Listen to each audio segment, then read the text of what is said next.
Hey everybody, this is kind of weird shooting with this camera because it's such a wide lens. I think it's capturing way too much on the side and it's not really focusing, but it's time to get building my city. I have all sorts of sets that I haven't put together and I'm really glad. Normally I'm not glad when Lego puts out a remake, and I guess this isn't really a remake, it's a 10th anniversary edition of Assembly Square. But as I said when I first started my city and my modular buildings, I got a late start on these creation sets, and so I'm glad, or creator sets, so I'm really glad they re-released this one because I really wanted this one.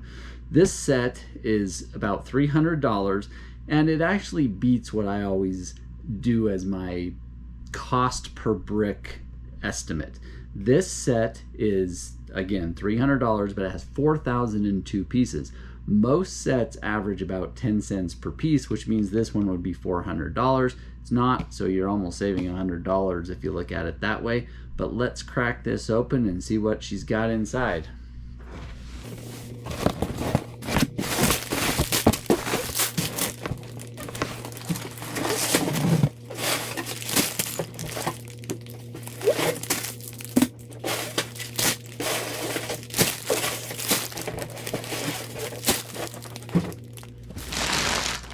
So we have the manual. Looks like I'm gonna have to grab some scissors to open this box. We've only got one base plate,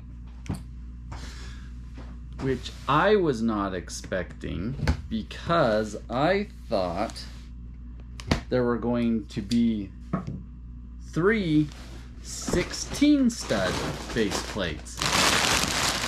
But instead we've got a full base plate, and I'm assuming 1 16 stud in here. And there it is. The one reason I wanted this set is because, as you may recall from my whatever it is, the Beer Hive pub, that is 24 studs, so it hangs over by 16 studs. So I needed something that wasn't a full base plate, and this one now makes it a full base plate plus 16 studs. So if I put this one next to my Beer Hive pub, I will be back on my full base plate plan, and it will help me lay out the streets a lot better. But it's time to get building. Since I'm sure a lot of you have this set, I won't bore you with all the details unless I come across something really interesting, and then I'll show you the end results. So I thought I'd show you a few things I've really liked about Assembly Square so far. And as many of you remember, I like knowing how they do diagonal doorways or walls. This one over here on the bakery is a slanted door, so it's not, that technical, but I did like what they did with the roof piece. So they took this dome, they put the little singles with the pins on them, and then up here they have the studs with the holes in the center, and then that just snaps on like that, so you've got it hanging down.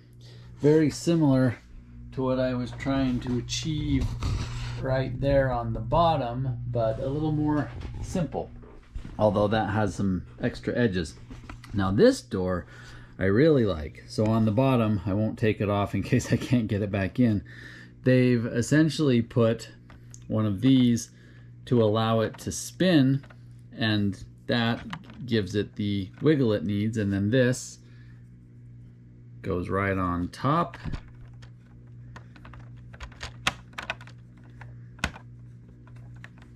Like, it would help if I didn't pull it off.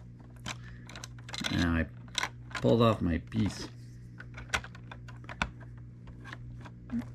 Well, I can't do it with one hand, but that snaps in just like that and holds it, and so you've got an angled doorway. I thought that worked pretty well. Anyways, keep building.